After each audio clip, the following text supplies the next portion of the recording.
Thank you very much. शुरुआत आज thank you से इसलिए कि आप सबके प्यार, आप सबकी दुआओं से और आप सबकी वजह से आपका परिवार यानी क्राइम तक का परिवार 1 लाख के माइलस्टोन को पार कर गया और ये आपके प्यार के बिना मुमकिन नहीं था। तो बहुत सारे लोगों के मेल आए, तमाम बधाइयां भी थी। आप सबको खासतौर पे बधाई, क्योंकि आपकी वजह से ही आप लोग हैं तो क्राइम तक है, आप नहीं है तो क्राइम तक कुछ भी नहीं है। तो अपना प्यार इसी तरह बनाए रखें और तमाम लोगों को बधाई। और इसी तरीके से क्राइम तक जो आपको खबरें देता है, क्राइम के बारे में जागरूक रखता है, ये अलग अलग जो कहानियां आप लोग सुनते रहें और अपना प्यार बांटते रहें, बढ़ाते रहें। बहुत सारे लोगों की शुभकामनाएं, संदेश भी आए थी, तो मुझे लगा कि ये सब आप लोगों के लिए है, आप ही की वजह से। बहुत दिनों से एक मेल पे सवाल पूछा जा रहा था मुझसे कि आपकी जिंदगी में इतनी सारी आपने क्राइम रिपोर्टिंग की, क्राइम की कोई ऐसी रेटिंग के बारे में पूछ रहे थे, टॉप 5 क्राइम बताएं, कौन सी हो सकती है, क्या है। मेरे लिए वो बड़ा मुश्किल था, लेकिन अगर मुझसे दिल से पूछें, आज ये खास मौका भी है, तो इसलिए मैंने कहा कि आज मैं वो कहानी सुनाऊं जब मैंने क्राइम रिपोर्टिंग शुरू नहीं की थी। लेकिन ये वो कहानी है जो मुझे आज भी झकझोर के रख देती है। और जैसे आप लोग बहुत सारी बार कहते हैं मुझे कि जब मैं कहानी सुनाता तो ऐसा लगता है कि आप विजुअलाइज कर रहे हैं, आप उसमें डूब गए हैं, वो सीन, वो विजुअल, वो आपकी आंखों के सामने तैर जाता है। सेम मेरे साथ इस कहानी को लेकर होता है। मुझे लगता है कि शायद इससे ज्यादा विभत्स, इससे ज्यादा दिल को कचोटने वाली कोई और कहानी नहीं है मेरी नजर में। बहुत तरह के क्राइम दुनिया में हुए, बहुत सारे का मैं विटनेस रहा, जिसमें 20-20, 30-30 कत्ल हुए। लेकिन ये वो कहानी है जो जब भी सोचता हूं, जब भी याद आती है, जब भी इसका जिक्र करता हूं, जब भी इसको पढ़ता हूं, देखता हूं, तो हमेशा एक तो बहुत गुस्सा आता है, रोंगटे खड़े हो जाते हैं और बड़ा अफसोस होता है। ये कहानी है रंगा बिल्ला की। आप में से शायद बहुत सारे लोग जानते होंगे, लेकिन बहुत सारे लोग नहीं जानते। जुर्म की कहानियों से हिंदुस्तान अटा पड़ा है, एक से एक कहानियां हैं। लेकिन ये कहानी कई मानों में बहुत सारे, इसकी एक अलग जगह है। और उसकी वजह यह है कि ये जिस तरीके से ये क्राइम हुआ, जो छोटे छोटे बच्चों के साथ हुआ, और रंगा बिल्ला ने जो कुछ उनके साथ किया, वो जब भी सोचते हैं तो रोंगटा खड़ा हो जाता है। और उस वक्त भी लोगों में इसको लेके बहुत गुस्सा था। तब जनता पार्टी की सरकार हुआ करती थी दिल्ली में, मोरारजी देसाई प्रधानमंत्री हुआ करते थे। और कहते हैं कि मोरारजी देसाई ने जब पब्लिक का गुस्सा देखा तो खुद इस केस में बहुत पर्सनली इंटरेस्ट लिया, और इंटरेस्ट लेने के बाद फिर उन्होंने पुलिस को प्रेशराइज किया, इसको जल्दी सॉल्व करो। तब जाकर फिर ये केस सॉल्व हुआ, अपने अंजाम तक पहुंचा। और इसमें एक और बड़ी चीज है कि शायद ये हिंदुस्तान के, मुझे और कोई ऐसा इंसिडेंट याद नहीं आता है, एक महात्मा गांधी के कत्ल को छोड़ दे, जिसमें इतनी जल्दी कोई फैसला भी हुआ, न सिर्फ फैसला हुआ बल्कि फांसी भी हुई। ये वो रंगा बिल्ला का केस है कि 4 साल के अंदर लोअर कोर्ट से लेकर हाई कोर्ट से लेकर सुप्रीम कोर्ट, प्रेसिडेंट तक दया याचिका, ये सारी खाना पूर्ति पूरी हुई और 4 साल के अंदर अंदर रंगा बिल्ला को फांसी भी दे दी गई। ये हिंदुस्तान में बड़े कम 1-2 ही केस में ऐसा हुआ है। और इसकी वजह यही थी कि इस केस को लेकर लोगों में इतना गुस्सा था, इसको जितना आप डिले करते गुस्सा बढ़ता। तो शायद यही वजह है कि जुडिशरी ने भी बड़ा काम तेजी से किया और कातिलों को जो है उनके अंजाम तक पहुंचाया। रंगा बिल्ला का नाम, उसके ऊपर बहुत सारी फिल्में बनी, तमाम सीरियल्स बने, मुहावरों में इस्तेमाल होता है, कई मैंने सोशल मीडिया में भी देखे हैं, रंगा बिल्ला के नाम से कुछ साइट भी है। लेकिन ये जो कहानी है ये असल में रंगा का असली नाम था कुलजीत सिंह उर्फ रंगा कुश, और दूसरा जो बिल्ला था वो जसबीर सिंह, हरियाणा के रहने वाले थे। जो रंगा था वो पेशे से ट्रक ड्राइवर था और बाद में टैक्सी चलाने लगा मुंबई में। और बिल्ला जो था वो छोटे मोटे क्राइम करता हुआ मुंबई पहुंचा और फिर वहां क्रिमिनल बन गया। तो ये रंगा और बिल्ला की पहचान थी। और एक शाम नाम का कोई शख्स था मुंबई में जिसने रंगा को बिल्ला से मिलाया पहली बार, और फिर इन दोनों में दोस्ती हुई। मुंबई में इन्होंने बच्चों को किडनैप किया, रैंसम लिया। तो रंगा की टैक्सी में ही किडनैप किया जाता था बच्चों को और उसका फिर उसके वसूली की जाती थी। और ये दोनों का अपना क्राइम रिकॉर्ड इसी तरह से चलता रहा। अब इस कहानी पे आते हैं जिसकी वजह से ये रंगा बिल्ला पूरे देश में जाना जाने लगा, जिसके नाम से लोग खौफ खाने लगे। लोगों को रात को नींद नहीं आती थी जब ये कहानी सुनते थे, और ये सच है। ये बात है 28 अगस्त 1978 की, 26 अगस्त 1978 की। और 26 अगस्त 1978 को दिल्ली में उस दिन शाम को बारिश हो रही थी, शनिवार का दिन था, और एक नेवी में कैप्टन, जो इंडियन नेवी में कैप्टन थे, जो कि धौला कुआं में जो ऑफिसर्स मेस है वहां पे रहते थे, और मिस्टर मदन मोहन चोपड़ा, तो ये नेवी में कैप्टन थे, और ऑफिसर्स मेस धौला कुआं आर्मी कंटोनमेंट एरिया जो है वहां पे, वो वहां ऑफिसर्स मेस में उनका घर हुआ करता था। इनके दो बच्चे थे, एक गीता चोपड़ा और दूसरा बेटा जो था वो संजय चोपड़ा। गीता चोपड़ा की उम्र 16.5 साल के आसपास थी 26 अगस्त 1978 को, और संजय 14 साल का था। दोनों भाई बहन। Geeta Chopra Jesus and Mary college में जस्ट एडमिशन ली थी उसी साल 1978 में, और वो Jesus and Mary first year की स्टूडेंट थी। जबकि संजय चोपड़ा 10वीं क्लास का स्टूडेंट था, मॉडर्न स्कूल बाराखंबा रोड, बहुत फेमस स्कूल है, तो वहां 10वीं में पढ़ता था। 26 अगस्त 1978 को गीता चोपड़ा चूंकि संगीत का शौक रखती थी और वो गाने वाने भी गाती थी, स्कूल के फंक्शन में परफॉर्म करती थी, तो ऑल इंडिया रेडियो का एक युवानी बहुत फेमस प्रोग्राम आया करता था, शायद अब भी आता है, युवानी, युवाओं के लिए था ये। तो उस दिन गीता चोपड़ा की रिकॉर्डिंग थी ऑल इंडिया रेडियो, संसद मार्ग के पास ये ऑल इंडिया रेडियो का दफ्तर है बहुत बड़ा, वहां पे रिकॉर्डिंग हुआ करती थी। तो ये रिकॉर्डिंग के लिए 7 बजे पहुंचना था गीता चोपड़ा को ऑल इंडिया रेडियो, और 8 बजे ये ऑन एयर जाना था रेडियो। तो गीता अपने भाई संजय चोपड़ा के साथ शाम करीब 6 बजे के आसपास धौला कुआं जो कंटोनमेंट एरिया है जहां ऑफिसर्स मेस में रहती थी, वहां से ये बाहर निकलती है, और घर के बाहर वहीं पे चूंकि बहुत सारे जानने वाले थे तो एक से लिफ्ट मिलती है, वो गाड़ी में लिफ्ट लेकर गोल डाकखाना पहुंचती है। गोल डाकखाना नई दिल्ली के इलाके में एक जगह है, फेमस जगह है, और उस गोल डाकखाने के बराबर में एक स्कूल भी है, वो कोलंबस स्कूल है जहां से शाहरुख खान ने पढ़ाई की।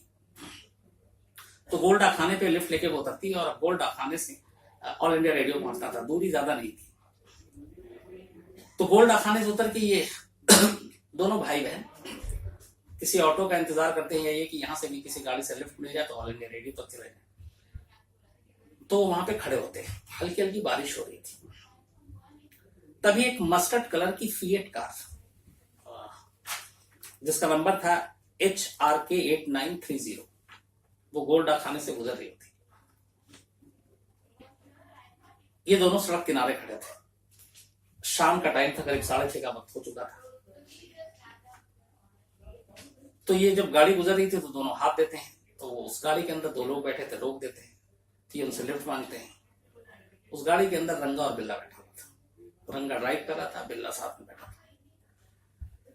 दोनों बच्चे गाड़ी के अंदर आ जाते हैं, उसका थोड़ी दूर जाते हैं तभी बिल्ला जो है वो कुछ, उनको ये लगता है कि ये दोनों बच्चे जो हैं दिखने में कि अमीर घराने के हैं। और रंगा बिल्ला की कहानी ये थी कि उस दिन वो सड़क पे सुबह से घूम रहा था एक गाड़ी लेकर, कि कोई एक कपल मिल जाए जिसको वो किडनैप करें और फिर उसी के घर में ले जाए, और फिर वहां उसके पास से अगर मिल गया तो सब कुछ ठीक है, नहीं तो फिर उसके घर ले जाएंगे और घर में जो भी कीमती सामान है वो लूट के और वहां से निकल लेंगे। और ये दोनों कुछ दिन पहले ही मुंबई से दिल्ली आए थे, और दिल्ली में मजलिस पार्क के पास एक कमरा किराए पे लिया था, और रंगा गाड़ी चलाने में बहुत माहिर था और बिल्ला नंबर प्लेट्स बनाने में। तो इन्होंने दिल्ली में आने के बाद 1-2 गाड़ियां चुराई, फिर उन्हें गाड़ी पसंद नहीं आई, छोड़ दी, फिर चुराई, फिर पसंद नहीं आई, तो 3-4 गाड़ियां चुरा के, किसी का एक्सीलेटर काम नहीं कर रहा था तो वो छोड़ दी।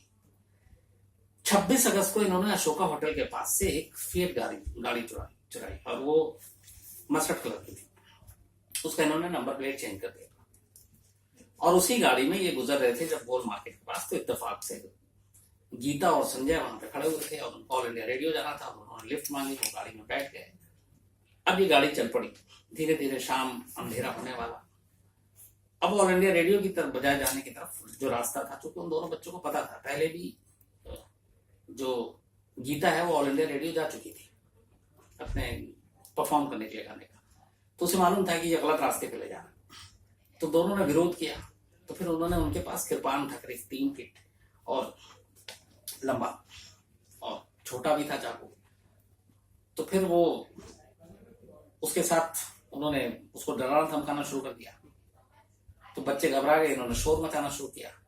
शोर मचाने के बाद ये गाड़ी को रोकने की कोशिश करने लगे, दरवाजा खोलने की कोशिश करने लगे।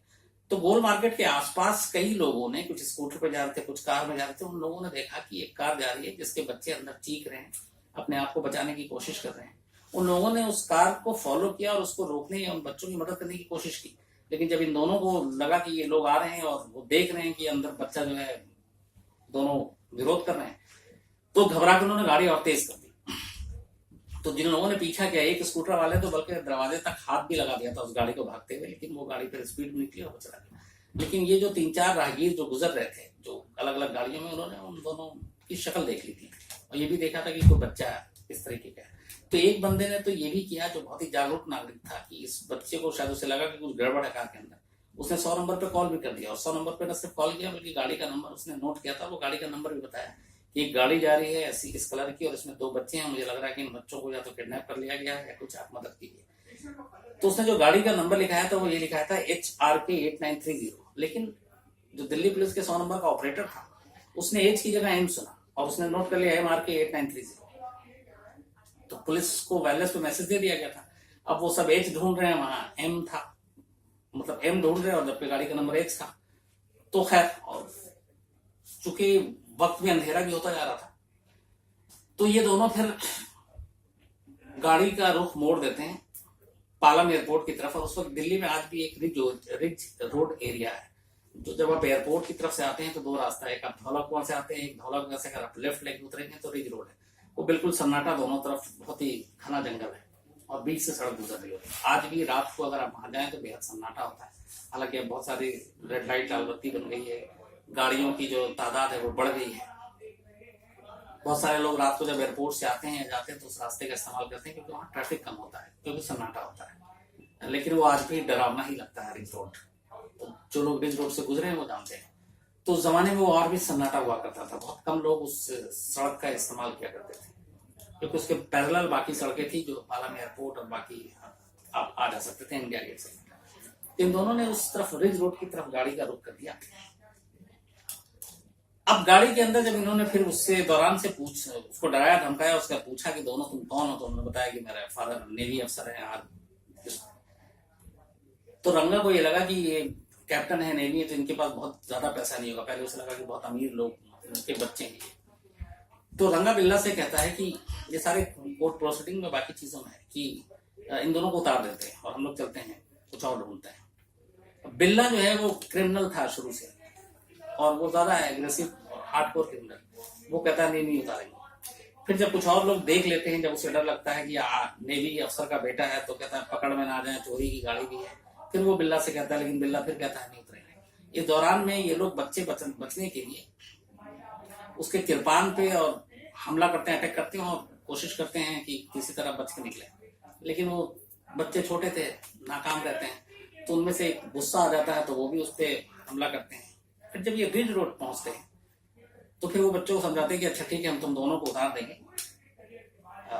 बस कुछ बहाना करते हैं कि हमें कोई एक फैमिली वाली गाड़ी मिल जाए, तो तुम गीता से कहते हैं कि तुम हाथ देना, वो गाड़ी रुक जाएगी, तो हम उस गाड़ी में बैठ जाएंगे उनके साथ और तुम दोनों अपना भाई बहन निकल जाएंगे। तो वो भी समझते हैं कि शायद ऐसे ही होगा। एक जगह गाड़ी रोकते हैं, उसके बाद कहते हैं कि अच्छा आगे से चल के पहले देखते हैं कोई गाड़ी आ रही कि नहीं, और वो संजय को अपने साथ ले जाता है।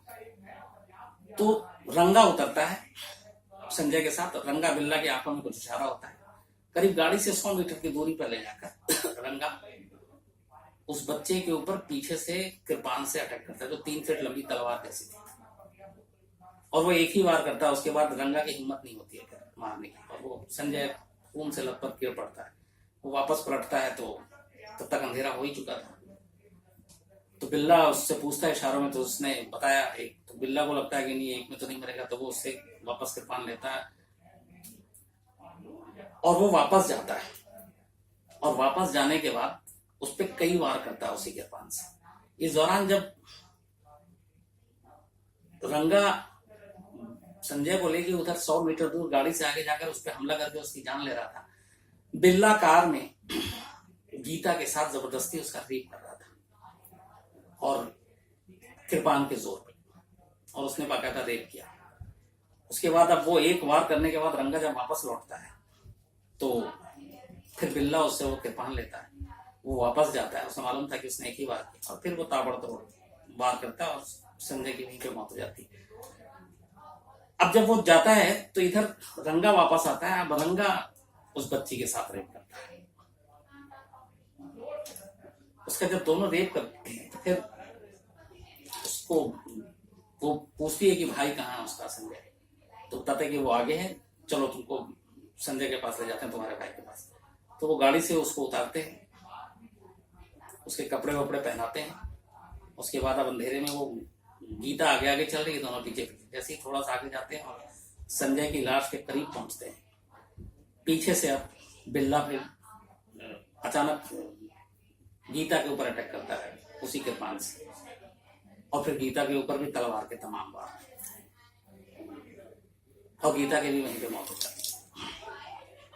इस दौरान जब रंगा जब गया था संजय को मारने गाड़ी के बाहर, और गाड़ी के अंदर बिल्ला उसका रेप कर रहा था, तो वो अपने आप को बचाने के लिए उसने कृपान भी छीना था और कृपान से बिल्ला के सर पे उसने अटैक किया था, जिससे बहुत गहरा जख्म लगा बिल्ला को। तो खैर उसके बाद ये गीता को भी मारते हैं और उसके बाद दोनों बॉडी को वहीं से उठा के और बराबर में सड़क के झाड़ी में डाल देते हैं। वापस उस गाड़ी में बैठते हैं और फिर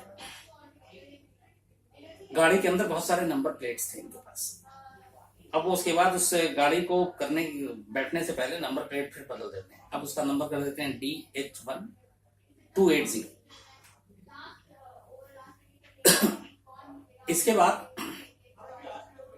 चूंकि बिल्ला इंजर्ड हो गया था, लाश को झाड़ी में फेंकने के बाद दोनों रात करीब 10:45 पे, मतलब 6:15 बजे दोनों बच्चे घर से निकले थे। 6:30 बजे के आसपास गोल्डा खाना पहुंचे थे। 6:35-40 के आसपास गाड़ी में बैठे थे और उसके बाद से ये दोनों की ही गाड़ी में कब्जे में थे। और 10:45 पे ये दोनों रात को वेलिंगटन हॉस्पिटल पहुंचते हैं, उसी एरिया में, रिंज रोड से बहुत ज्यादा दूर नहीं। तो करीब करीब 3 घंटा गाड़ी में कत्ल करने में, रेप करने में, और 3 घंटे ये दोनों बच्चे गीता और संजय उनके साथ थे, रंगा बिल्ला था।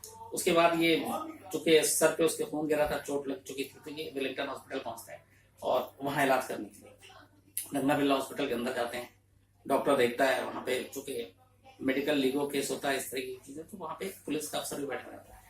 तो वो पूछता है कि डॉक्टर क्या हुआ, तो उसने कहा कि हमारी वहां पे कालीवाड़ी इलाका है, तो कहता हम वहां से गुजर रहे थे, किसी चोर ने हम पे अटैक करने की कोशिश की, लुटेरे ने हमारी घड़ी छीन लिया और हम पे वार किया, उसकी वजह से चोट लग गई। खैर उसकी मरहम पट्टी सारी चीजें होती हैं उसका।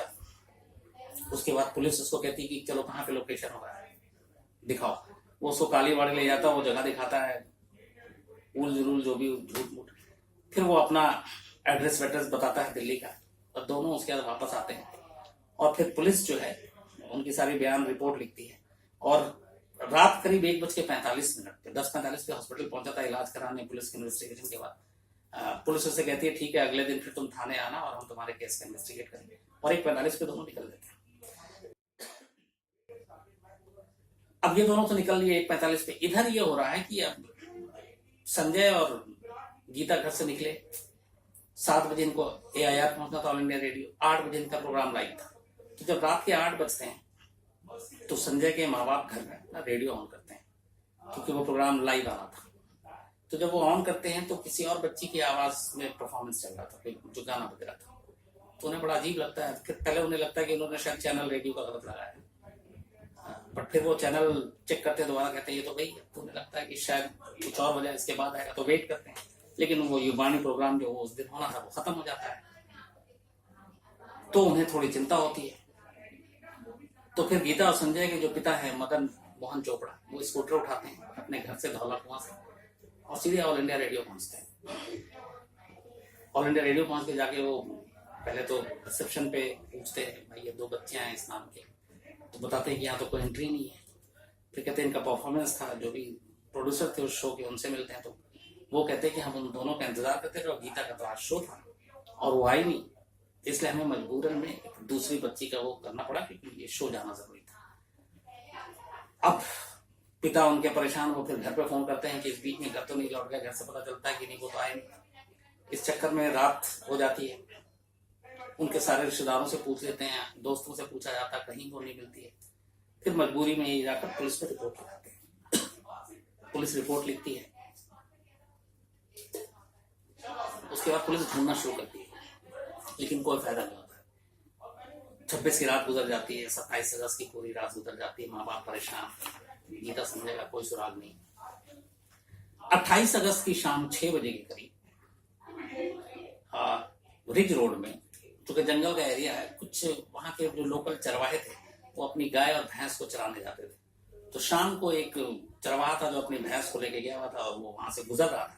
तो जब वो निकलने लगा तो उसको झाड़ी में कुछ कपड़े दिखाई दिए, तो नजदीक गया तो उसने देखा कि वहां पे 2 लाश। तो उसने फौरन जो है बाहर में निकल के, जो नजदीकी पिकेट्स था वहां पे पुलिस वाले रहते थे, अक्सर उसे मालूम था, तो वो जाके बताता है कि ऐसी बात है। तो वो पुलिस आती है, वो पुलिस आने के बाद देखती है तो वहां पे 2 लाशें मिलती हैं, एक बच्चे की एक बच्ची की।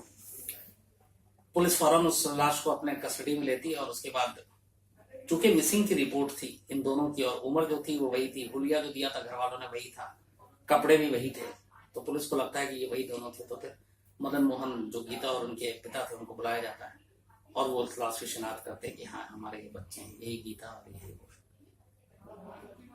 तो पहली बार ये पता चलता है कि इन दोनों का खत्म हो चुका है। और लाश की हालत ऐसी थी कि जो तलवार था 3 फीट का कृपान जिसमें थे, अनगिनत वार थे, तो बॉडी के कई ज्यादातर हिस्से कटे हुए थे। और इसके बाद पोस्टमार्टम होता है, तो पोस्टमार्टम से पता चलता है कि गीता के साथ रेप हुआ था। अब जब ये खबर आती है तो उसके बाद मीडिया में भी ये फौरन उस वक्त, चूंकि एक नेवी अफसर की बच्चे और बच्ची के साथ इस तरह की हरकत और उसके छोटे भाई का इस तरह से कत्ल, तो तमाम लोग जो जब खबर सुनते हैं पढ़ते हैं, एक गुस्सा आ जाता है उनके अंदर और धीरे धीरे लोगों का ये गुस्सा बढ़ता रहता है और पुलिस के ऊपर दबाव आना शुरू हो जाता है। अच्छा, कुछ समझ नहीं आता कि कौन दुश्मन क्या होता है और पुलिस जांच कर रही है लेकिन कुछ फायदा नहीं हो रहा है। 26 को एक कत्ल होता है, 28 तारीख को लाश मिलती है, 29-30 निकल जाता है। 29 तारीख या 30 तारीख को फिर अचानक जब कोई हल नहीं निकला था, कातिल पकड़ा नहीं जा रहा था, तो गीता और संजय के पिता जो है वो मीडिया का सहारा लेते हैं। वो अपने बच्चों की तस्वीरें देते हैं और वो बताते हैं कि पूरी कहानी कैसे कब कहाँ जा रही थी, गायब हो गई। तो इन 1-2 दिनों में वो तस्वीरें और सारी चीजें नहीं आई थी। तो जब वो खुद मीडिया के पास जाते हैं और फिर सारे जो लीडिंग न्यूज़पेपर हैं उसमें अगले दिन ये तस्वीरों के साथ सब खबर छपती है, तो उसका बड़ा अच्छा असर होता है। 26 अगस्त की शाम को गोल्डा खाने के पास जो स्कूटर वाले या जो कार जो गुजर रहे थे और जिन्होंने देखा था कि एक कार में 2 बच्चे छटपटा रहे हैं, निकलने की कोशिश कर रहे हैं, शायद उसको किडनैप किया गया है, जिनमें से एक ने पुलिस को कॉल भी किया था, वो अखबार में खबर पढ़ के सामने आते हैं और पुलिस को बयान देते हैं कि हमने उन जो कार थी उस कार के अंदर जो 2 लोग बैठे थे, हमने उन्हें देखा है, हमें उसकी शक्ल अच्छी तरीके से याद है। तो पुलिस के लिए बहुत बड़ा एक राहत की बात होती है। पुलिस उन लोगों को बुलाती है, उनके जरिए उनके स्केच बनते हैं और वो तस्वीरें पुलिस अखबार में जारी करती है नेक्स्ट डे, और उसके बाद उसके ऊपर इनाम रखा जाता है। लेकिन इधर कातिल अभी नहीं पकड़ा गया था। मोरारजी देसाई प्रधानमंत्री थे, दिल्ली में ही थे, लोगों का गुस्सा, मीडिया में कवरेज लगातार हो रहा था। फिर उन्होंने खुद इसमें पर्सनल इंटरेस्ट लिया, पुलिस से कहा किसी भी तरीके से कातिल तक जल्दी पकड़ो, केस को सॉल्व करो, क्योंकि 2 छोटे मासूम बच्चों को जिस तरीके से फिर कहानियां सारी आ रही थी अखबारों में, कैसे उन्हें तलवार से काटा गया, मारा गया, उनके साथ रेप किया गया, तो हर एक का दिल का चोट रहा था, हर एक को गुस्सा आ रहा था। मतलब मैं करीब 78 की बात है ये, आज कितने 22-18 40 साल हो गए, मतलब तो अभी सुनाते हुए मुझे सिर्फ गुस्सा का एहसास हो रहा है। और तो सोचिए उस वक्त क्या हुआ। तो खैर जब पीएम खुद इसमें इन्वॉल्व होते हैं तो उसके बाद पुलिस हर तरफ जहां जहां दबिश दी जाती है, छापे मारे जाते हैं, लेकिन मिल नहीं रहा कोई और पकड़ा नहीं जाता है। और ये करते करते करीब 28 अगस्त को लाश मिली थी, 10 दिन और गुजर जाता है। पुलिस की कई टीमें लगी हुई हैं, हर एक स्टेट की पुलिस से भी हेल्प ली जा रही है। अचानक 8 सितंबर 2018 को, मतलब करीब इंसिडेंट के 10 दिन के बाद, कालका मेल एक ट्रेन चलती है जो शायद कोलकाता से चलती है और कालका तक जाती है। तो शिमला जाने के लिए आखिरी रेलवे स्टेशन है। तो कालका मेल ट्रेन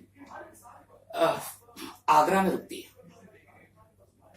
आगरा में जब रुकती है ट्रेन तो अचानक 2 लोग एक कंपार्टमेंट में घुसते हैं और जैसे ही घुसते हैं, ट्रेन चलने वाली थी तो वो घुस जाते हैं। अब ट्रेन चल पड़ी, अब वो कंपार्टमेंट चेंज भी नहीं कर सकते। तो इत्तेफाक से जो वो 2 लोग उस कंपार्टमेंट में घुसे थे वो मिलिट्री के लिए रिजर्व था। आपने देखा होगा ट्रेन में कई बोगी जो है वो अपने सेना के जवानों के लिए होता है सिर्फ, और उसमें आम पैसेंजर नहीं जा सकता है, वो रिजर्व ही उन्हीं के लिए होता है। तो मिलिट्री के लिए रिजर्व था, उसमें सारे सेना के जवान बैठे हुए थे। अच्छा, बिल्ला बहुत गुस्सेवर था, बात बात में गुस्सा आता था। तो आर्मी वाले जब उसको देखते हैं, मिलिट्री वाले, कि हमारे कंपार्टमेंट में सिविलियन लोग कैसे आ गया, तो उससे पूछते हैं। तो पहले जो बोलता है कि मैं भी मिलिट्री में, तो कहते हैं आई कार्ड दिखाओ। आई कार्ड तो था नहीं। तो फिर वो लड़ाई झगड़ा शुरू हो जाता है, तो वो हाथापाई पे उतर आता है। तभी उसी में से मिलिट्री वाले में से एक शख्स अचानक उन दोनों को देखता है और उसने अखबार देखा था। उसको लगता है कि जो अखबार में फोटो थी, स्केच जारी की गई थी, वो इन दोनों से बड़ी हूबहू मिलती है। अच्छा, वो कुछ था उनके बाल और वो सारी चीजों का। तो वो अपने साथी मिलिट्री वाले से कहता है कि मुझे इन दोनों पे डाउट है, ये अखबार में फोटो। अच्छा, ये खबर पूरे हिंदुस्तान में एकदम आग की तरह फैली थी। लगातार अगले 8-10 दिन तक यही खबरें चल रही थी। गीता, संजय चोपड़ा, इसी नाम से इन बच्चों की अलग अलग तस्वीरें, सारी चीजें चल रही थी। तो लगभग ये उस वक्त घर घर में ये खबर पहुंच चुकी है। तो उस मिलिट्री वाले ने फौरन पहचान लिया कि ये वही है।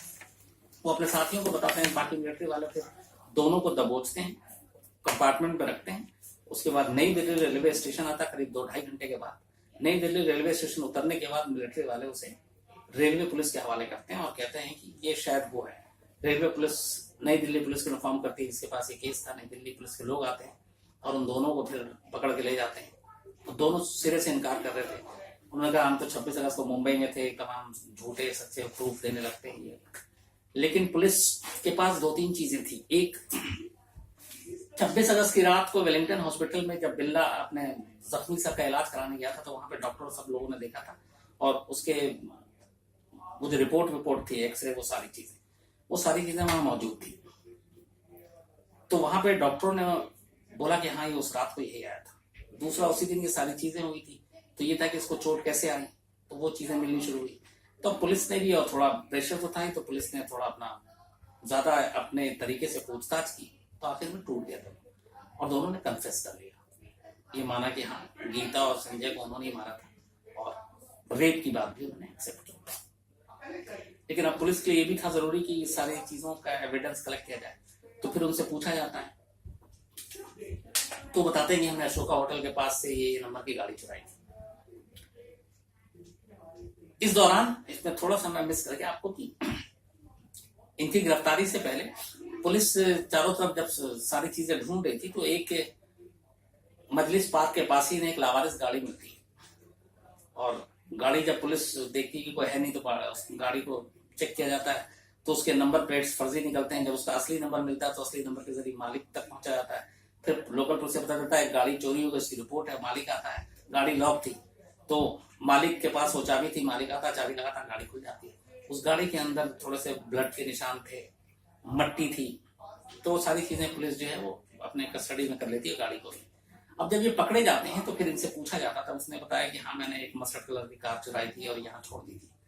तो अब पुलिस उस कार से मिले जो मट्टी के तमाम वो थे और उधर जो बॉडी पे मिले थे संजय और गीता के, उन सबका मिलान कराती तो वो मैच कर जाता है। फिर जब ये दोनों पकड़े गए थे, इनके पास बैग था, जब ये कालका ट्रेन में बैठे थे तो उस बैग में इनके वो वाले कपड़े भी थे जो जिसपे खून के कुछ छींटे थे, तो वो मैच कर जाता है गीता के और उसके ब्लड से, फिर गाड़ी से कुछ और गीता के हाथ और नाखून से कुछ बाल मिले थे, उस बाल का भी की भी मैचिंग हो जाती है रंगा और बिल्ला से। तो ये सारे प्रूफ जो है वो मिलते जाते हैं। तो उसके बाद फिर वो अपनी कहानी बताते हैं कि ऐसा क्यों किया। तो उन्होंने बताया कि वो मुंबई में थे और मुंबई से आने के बाद असल में मुंबई में उनका एक दोस्त था श्याम, तो श्याम पकड़ा गया। तो इन दोनों को ये डर था कि श्याम पकड़ा गया तो पुलिस बहुत सारे पुराने किडनैपिंग और गाड़ी चोरी के मामले में उन दोनों का नाम लेगा, तो मुंबई पुलिस ने पकड़ ली। तो ये मुंबई से फिर इन्होंने गाड़ी चुराई, वहां से सूरत गए, अहमदाबाद गए और फिर ट्रेन पकड़ी और दिल्ली आए। दिल्ली ये पहुंचते हैं करीब 24 अगस्त को। फिर एक किराए पे घर लेते हैं, 2 महीने का एडवांस देते हैं मजलिस पार्क एरिया में। फिर 25 तारीख को जो बिल्ला है वो पानीपत जाता है, उसकी एक बहन थी वहां उससे मिलता है, फिर वापस आता है। 26 अगस्त को ये 2 गाड़ियां चुराते हैं, दोनों छोड़ देते हैं, फिर तीसरी गाड़ी चुराते हैं। और इनका ये था कि किसी एक कपल को उठाना है, किडनैप करना है, उससे पैसे वसूलने हैं या उसके घर को लूटना है और फिर यहाँ से निकल जाना है, फिर किसी तीसरी जगह जाना है। लेकिन इत्तेफाक से ये दोनों बच्चे टकरा गए। उन्हें लगा कि दोनों बच्चे जो है उनकी बातचीत से, उनके कपड़ों से, उनके पहनावे से कि ये बहुत अमीर घर के हैं। तो उसे लगा कि इन दोनों को अगर किडनैप करेंगे तो इनके माँ बाप काफी पैसे दे देंगे। तो इस वजह से उन दोनों को उठाया था। लेकिन जब पता चला कि ये नेवी के बच्चे, इनके पास इतने पैसे नहीं होंगे, और फिर उन दोनों ने बड़ी बहादुरी से बीच बीच में आवाज की, शोर किया, लोगों से मदद मांगी, इवन हमला किया और गाड़ी से निकल के भागने की कोशिश की। न सिर्फ 14 साल के संजय ने बल्कि गीता ने भी जो बहादुरी दिखाई थी, उसकी वजह से वो जो दोनों थे वो घबराए भी। और अगर 1-2 राहगीर सही गाड़ी के बीच में आ जाता तो शायद गीता और संजय की जान भी बच सकती थी, लेकिन हो नहीं पाया बदकिस्मती से ऐसा। इसके बाद फिर जब ये सारे सबूत, फिंगरप्रिंट्स मिल जाते हैं तो अब मुकदमा शुरू होता है। और चूंकि गुस्सा बहुत था तो लोअर कोर्ट बहुत जल्दी अपना फैसला, साल भर के अंदर फैसला सुना देती है, दोनों को फांसी की सजा देती है। हाई कोर्ट में मामला जाता है, हाई कोर्ट भी फौरन इस मामले में अपना फैसला सुनाती है, फांसी की सजा देती है। फिर सुप्रीम कोर्ट में जाता है, सुप्रीम कोर्ट भी फौरन उस फैसले को बहाल रखती है। प्रेसिडेंट के पास मर्सी पिटीशन था, उसको भी फौरन खारिज कर दिया जाता है। और इस तरीके से बड़ी तेजी से केस चलता है। लेकिन जब अदालत में मामला गया तो दोनों बदल जाते हैं। दोनों कहते हैं कि हम उस दिन मुंबई में थे, दिल्ली में नहीं थे और हमने कोई मर्डर नहीं किया, हमने रेप नहीं किया, हमें फंसाया जा रहा है। लेकिन तमाम जो प्रूफ थे, सबूत थे, चाहे वो फिंगरप्रिंट्स हो, ब्लड सैंपल हो, मिट्टी के सैंपल हो, गाड़ी से मिले हुए ब्लड के सैंपल हो, वो सारी चीजें इन दोनों के खिलाफ थे। हॉस्पिटल का, वेलिंगटन हॉस्पिटल का सबूत भी बहुत अहम था। तो उसके बाद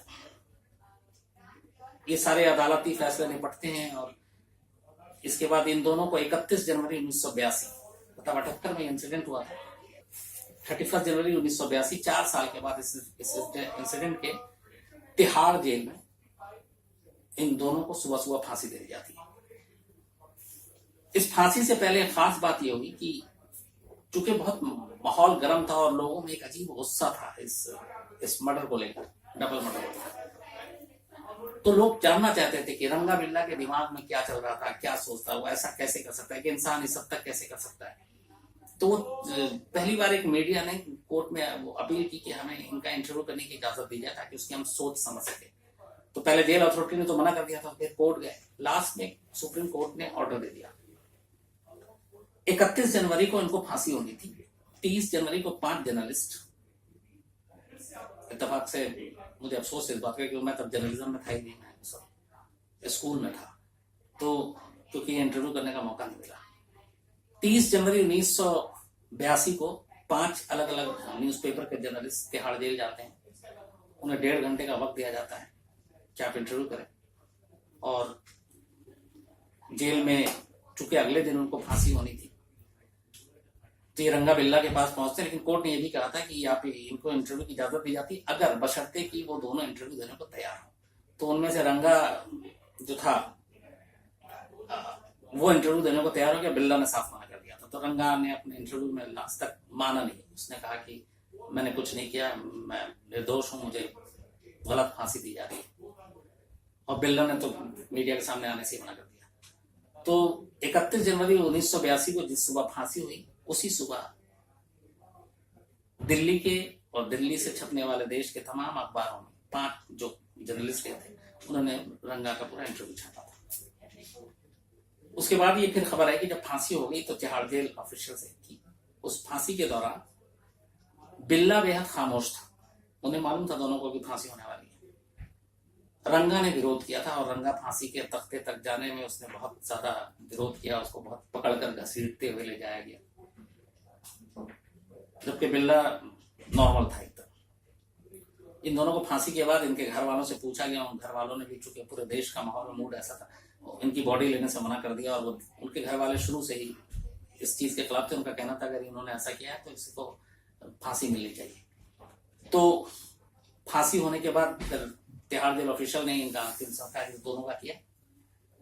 उसके बाद 1981 में संजय और गीता को कीर्ति चक्र, जो बहादुरी पुरस्कार बच्चों को मिलता है, उससे नवाजा गया, क्योंकि उन्होंने जिस तरीके से मुकाबला किया 2 बच्चों ने, तो कीर्ति चक्र मिला।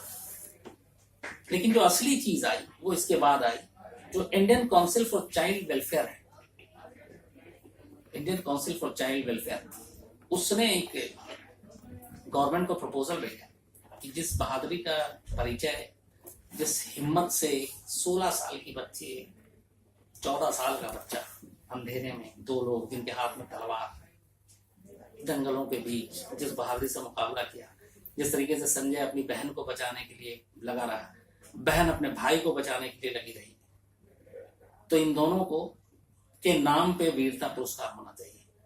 उसके बाद से ही ये शुरू हुआ कि हर साल आप देखते होंगे कि बहुत सारे बच्चे जिनको हाथी पे बैठाया जाता है, बहादुरी के पुरस्कार दिए जाते हैं, नेशनल ब्रेवरी अवार्ड जो होता है, तो उनमें से 2 अवार्ड उसका नाम ही रख दिया गया, एक संजय चोपड़ा अवार्ड, एक गीता चोपड़ा अवार्ड। ये हमेशा हर साल 2 बच्चों को बहादुरी के लिए पुरस्कार दिया जाता है। बाकी जो अलग देते हैं तो बहादुरी का मिलता ही है, लेकिन खास 2 ये नाम से दिया जाता है, एक संजय चोपड़ा वीरता अवार्ड, एक गीता चोपड़ा अवार्ड। आज भी 15 अगस्त पे 26 जनवरी पे जब ये होता है, जब परेड होता था, तो ये अवार्ड दिया था। और इन दोनों बच्चों के, गीता और संजय के उस बहादुरी भरे कारनामे की वजह से ये इस अवार्ड का नाम ही रख दिया गया दोनों के नाम पे। लेकिन मैंने जिस तरीके से आपको बताया, हकीकत ये है कि अगर आप वो उस वक्त की पूरी, मुझे एक बार मौका मिला था इस पूरे केस फाइल को पढ़ने का। केस फाइल में हमेशा डिटेलिंग के साथ होती है एक एक चीज। जैसे अगर ये कि उसने पानी पिया तो उसमें लिखा होता है कि उसने पानी पिया, तो सोचिए जब इतनी डिटेलिंग में है तो अगर आप उसको पढ़ लेंगे तो मुझे लगता है कि आप कई हफ्ते या क्या कई महीने आप शायद वो पूरी सीन को अपने दिमाग से निकाल नहीं पाएंगे, आप भूल नहीं पाएंगे। जो उस दिन 26 अगस्त 1978 को शाम 6:30 या 6:45 से लेकर 10 साढ़े 10 के दरमियान हुआ, मतलब करीब 3 से सवा 3 घंटे 2 मासूम बच्चों के साथ, ये अपने आप में मतलब किसी भी इंसान के एक कलेजे को छलनी कर दे। तो ये थी कहानी रंगा बिल्ला की, और उसका असर बाद में ये हुआ कि ये नाम इतना पूरे देश में ये फैला कि लोग सिर्फ नाम से डरने लगे थे रंगा बिल्ला के, क्योंकि जब उनकी कहानियां धीरे धीरे पता चली। आज वो दोनों बच्चे इस दुनिया में नहीं है, सिर्फ जरा सी लालच, हवस और इसकी वजह से। और सोचिए उनके माँ बाप पे क्या गुजरी होगी। हालांकि उनके पिता नेवी में एक बहादुर अफसर, लेकिन 2 बच्चे जिसके, और दोनों की इस हालत में मौत, ये मतलब अल्फाज में बयान करने के वो नहीं है कि मैं बयान कर दूं और वो पूरा हो जाए। ये बहुत बड़ा गम और बहुत बड़ा जख्म था। तो ये थी रंगा बिल्ला की कहानी। इसमें कुछ आपको कभी लगेगी कुछ इसमें सवाल है या कुछ ऐसी चीजें रह गई तो मुझे जरूर बताइएगा, मैं उसका जवाब देने की कोशिश करूंगा। तो फिलहाल आज इतना ही, फिर किसी दिन और कुछ बात करते हैं। Thank you.